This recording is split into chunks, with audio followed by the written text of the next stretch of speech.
Middle of the desert, Nevada. Nevada? I live here. You think I would know how to pronounce the name of the state. Like I said, on the road. And here we are, on the road, sort of, on the side of the road. Time to get back out of Vegas for a little bit, as mentioned, as planned. I have a bit of news to share with you though. You ready? Boom! Hello. Brand new drone, Mavic, DJI Mavic Pro. This is going to be test flight numero uno. I haven't flown it before, haven't read the directions. Sun is starting to go down. I don't know, hopefully it works out.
I think I would call that a mostly successful maiden voyage. There's a couple tricks, tips and tricks, things I need to learn how to use this thing properly. Okay, so maybe technically we're not actually in the middle of nowhere. That was the 7 Magic Mountains, all those colorful, pretty rocks in the middle of the desert stood on top of each other. 7 Magic Mountains, that's called. Little art installation here in the desert. So yeah, now you know where I am exactly. But anyway, time to get back on the road here. Speaking of, are you guys thinking what I'm thinking? Forget that driving nonsense. I say we just teleport. So you guys know what to do. Think casino thoughts, think gambling thoughts, think cards and chips and parking lots of casinos. You got it? Ready? And we seem to have teleported directly into a cloud of some sort of rainstorm or something. Maybe something went wrong, but at least we're not in the desert anymore, and we've arrived at the correct destination. Destination being Ocean's 11 Casino in fabulous Oceanside, California. One of my favorite places in the country to play poker. Normally the weather is a little bit less subpar than this. I don't know if you can really tell, but it's light mist, heavy fog. But good news is they're playing poker indoors and not outdoors. So I'm not exactly sure how long I'm going to stay here tonight, which is kind of what I say pretty much every time I go to play poker lately. But it's now 10 o'clock and I just drove 4 hours or so to get here, so a little bit tired. Not too bad though, but I need to do 2 things while I'm in here. 1 is eat dinner, and 2 is book a motel room for tonight, because I haven't done either of those. So I'm gonna go sit at the poker table. Good news is, instead of free alcohol, they give you free food at the 5-5 game here. So gonna go get some free dinner, unless I lose, of course. Then it's dinner that cost me hundreds of dollars, but we're gonna think positive, you know? Just think positive. Maybe they're gonna pay us to have dinner here.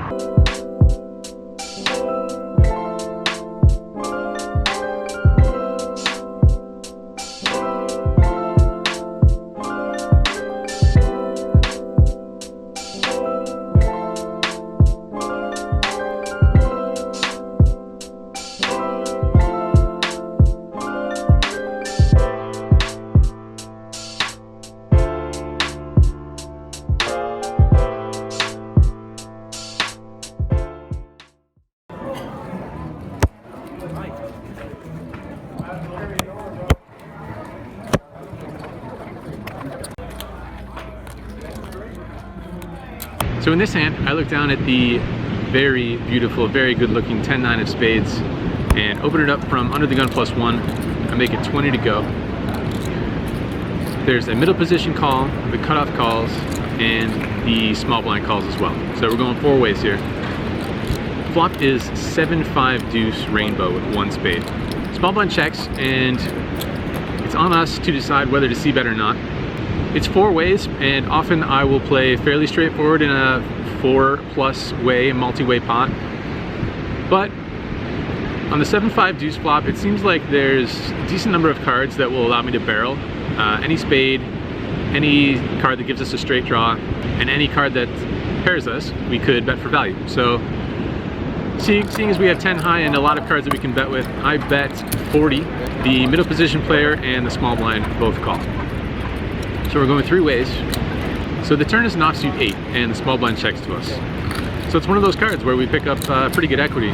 The downside is that it can potentially hit our opponent's ranges as well. So there's a lot of hands that will probably not be folding to just the turn bet. Hands like 5-6 that have a pair and an open-end straight draw now as well. So if we bet the turn, there's probably going to be a high percentage of the time that we're going to have to bet the river. But seeing as how I still have 10 high, I have decent equity, and I feel like betting might be better than check calling, I decided to keep betting. I bet 110, and both players call again. So we're off to the river, and the river is an ace. Small blind checks to us a 3rd time. So it's questionable as whether the ace would make sense for us to have. Would we be betting flop and turn with an ace high type hand? Probably not. But regardless, seeing as how I have 10 high here, which is pretty close to the bottom of my range, and the fact that I feel like it's been a little bit too long since we've had a good 3-barrel bluff in the vlog, I decided to pull the trigger. I bet $330. The middle position player folds right away, and it's back on the small blind who goes into the tank. He's thinking and thinking, but ultimately she decides to make the fold. 3-barrel bluff, successful, and we take down the pot with 10 high.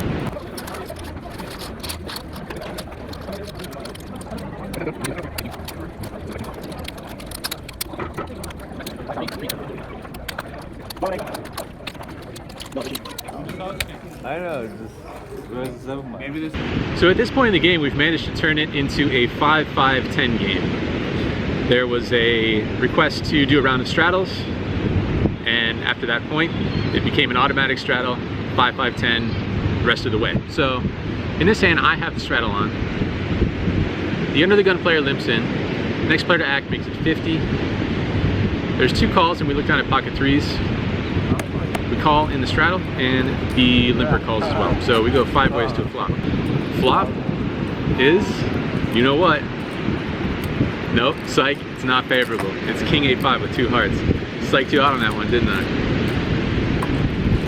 So on the flop, the action checks all the way around. The turn is another king. We check to the limper, who bets 100. The original raiser calls and folds back to us. I fold. See, we don't always flop sets. To everybody who says, man, you flop a lot of sets, there's like 8 or 10 or 12 hands of these every session I play. Just whiff the flop, there's a bet, I fold. You're not missing anything with these whiffed flop hands. So in this hand, again, it's 5-5-10. There's the middle position open to 40. I look down at king 10 of hearts just behind and make the call. The big blind and the straddler call as well. So we go 4 ways to a flop. Flop is ace, queen, 9, rainbow. Action checks to me, and I just decide to check back here. Turn is an 8 of hearts, so we pick up the flush draw to go along with our inside straight draw. The big blind checks, and the straddler bets $100. Middle position player calls. I call as well. Pretty good flush draw and inside straight draw. Pretty decent price. Can perhaps be up against some other worse flush draws, and we could have decent implied odds if we make the straight and people put us on the flush draw, etc. So pretty standard call, I think. The big blind calls as well, so we're going 4 ways here still. Everyone's off to see the river.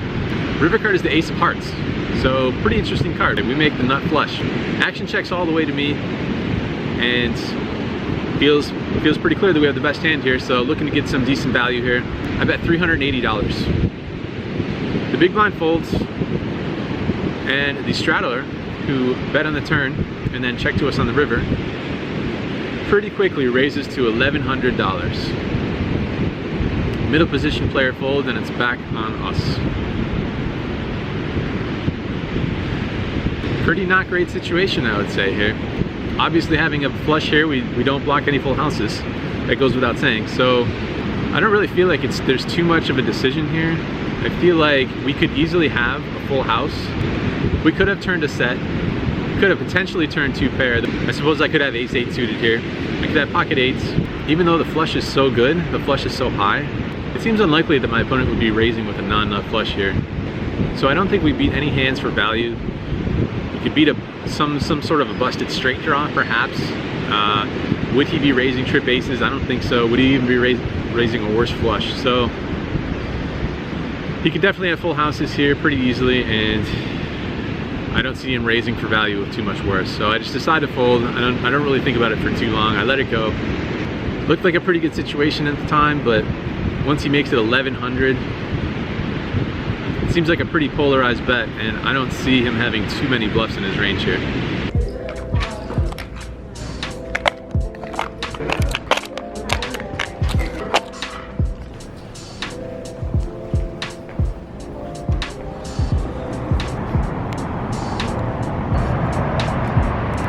Wrapping up the session. No love today in Oceanside, California. Another 4-figure loss, just a smidge over 4 figures, $1,020. Games were decent, games were definitely decent, above average.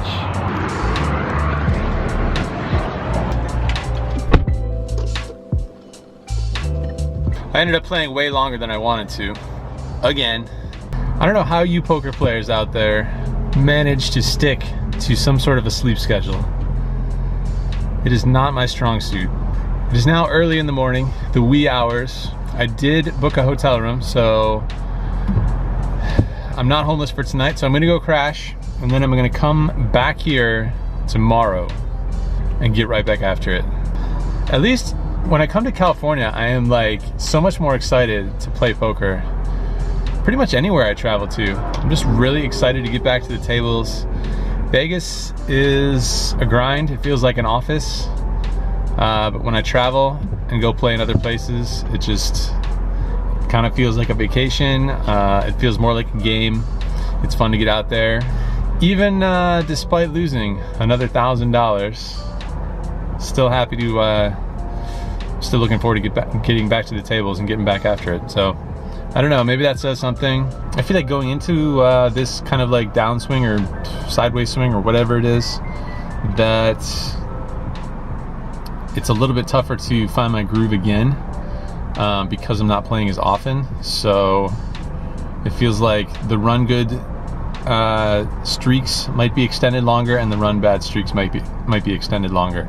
I don't know. That could just be me just coming up with a theory that is unfounded. So who knows? That seems to be what's happened so far, but sample size is too small to tell. So all you can do is get back after it, and that's what I'm gonna do. I'm gonna go crash tonight.